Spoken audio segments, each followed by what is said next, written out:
اهلا اهلا يا حلوين، عاملين ايه؟ النهارده بقى هنكمل الفيديو بتاعنا بتاع المره اللي فاتت اللي عملنا فيه المرايه الجميله بتاعتنا.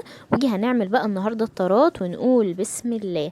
ما ننساش نعمل لايك وسبسكرايب للقناه وشير ونكتب كومنت علشان يوصل لكم كل حاجه جديده بعملها. اول حاجه انا جبت قطعه من الكرتون وبدات ان انا اقصها على شكل دايره. وجي بعد كده بدات ان انا اقص الدايره بتاعتي بالمقص زي ما انتوا شايفين علشان اعمل الشكل اللي انا عايزاه. ممكن طبعا اكبر الدايره او اصغرها، واقيس باي حاجه عندي في البيت. وبعد كده بعد ما قصيت الدايرة بتاعتي هبدأ ان انا اغلفها من تحت بورق الجوغ زي ما احنا عارفين، علشان بس يديها شكل حلو. في ناس مش عايزة تغلفها، خلاص تمام، يعني ممكن تسيبها زي ما هي كرتون، بس الافضل اللي احنا نغلفها.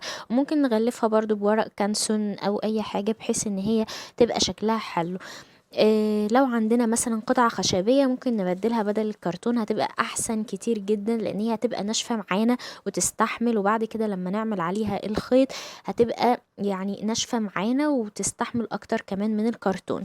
بعد كده انا جبت العليقة دي اللي هي مكتوب عليها بسم الله وما شاء الله. انا لقيتها عندي فقلت استفيد منها واعمل منها شكل جديد. وكمان بتتباع، هي مش غالية خالص.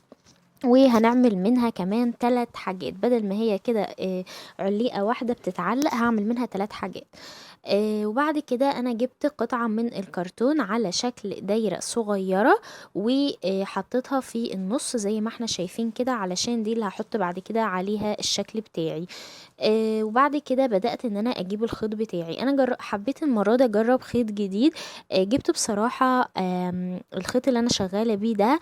مش هتتوقعوا ان هو حبل غسيل. ايوه، حبل غسيل لونه ابيض. والنتيجة بتاعته مبهرة بصراحة، وبيطلع شكله جميل، وكمان ان هو مش غالي قوي، وبيبقى شبه خيط المكرمية بالظبط.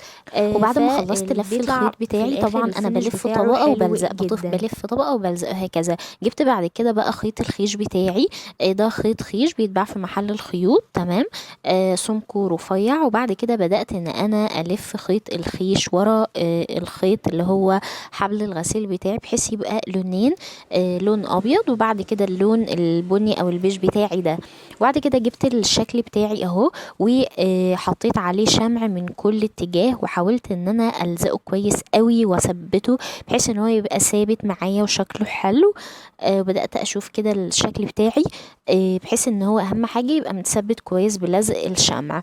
آم، وزي ما احنا شايفين بعد كده بقى ايه، احنا عايزين نجهز الطرة بتاعتنا جبت الشريط ده بيتباع برضو في محلات الخيوط. تقدري تختاري الشريط اللي انت عايزاه بحيث ان هو يديكي الشكل في الاخر اللي انت حباه. بصراحة انا حبيت الشريط ده ان هو فيه لونه ابيض وعليه من تحت كده زي حرف لونه بيج او ذهبي، بحيث ان هو هيليق معايا مع الابيض واللون البيج بتاعي.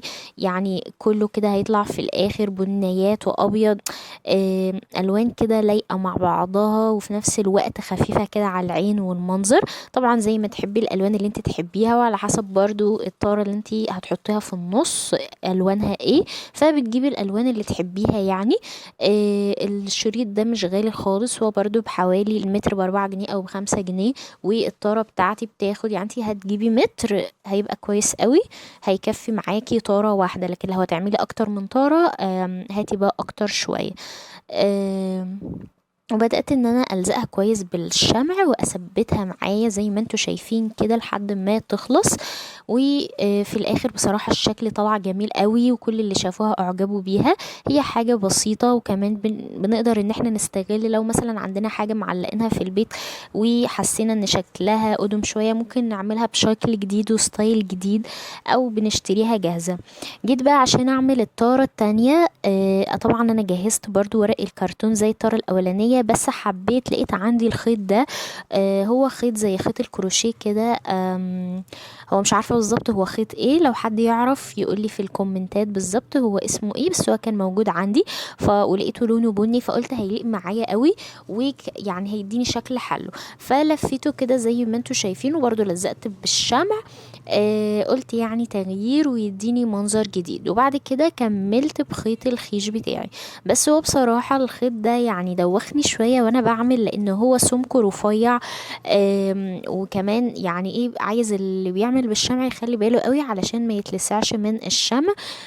بعكس خيط الخيش او خيط المكرمية او حبل الغسيل بيبقوا حلوين قوي في لزق الشمع، يعني مش بتتلسعي او كده. بس نحاول ان احنا نعمل برضو نحط طبقة خفيفة من الشمع وفي نفس الوقت ان هي تلزق، بحيث في الاخر ما يطلعش معانا شمع باين، عشان الفينش بتاعي يبقى حلو وشكله شيك، ما يبقاش باين فيه الشمع. وبعد كده يا حلوين جبت الطاره بتاعتي اللي مكتوب عليها ما شاء الله، بدات ان انا احط عليها الشمع من الاطراف من جوه وبعد كده من بره، علشان تلزق كويس معايا، وبدات ان انا الزقها على الطاره بتاعتي. يا ريت يا حلوين نشترك في القناه ونعمل سبسكرايب ولايك وشجعوني، واكتبوا لي في الكومنتات رايكم ايه، وعايزين بعد كده ممكن اعمل لكم ايه هاند ميد او اعاده تدوير. وما تنسوش تدعموني بلايك وشير، وقولوا لي رأيكم. باي باي.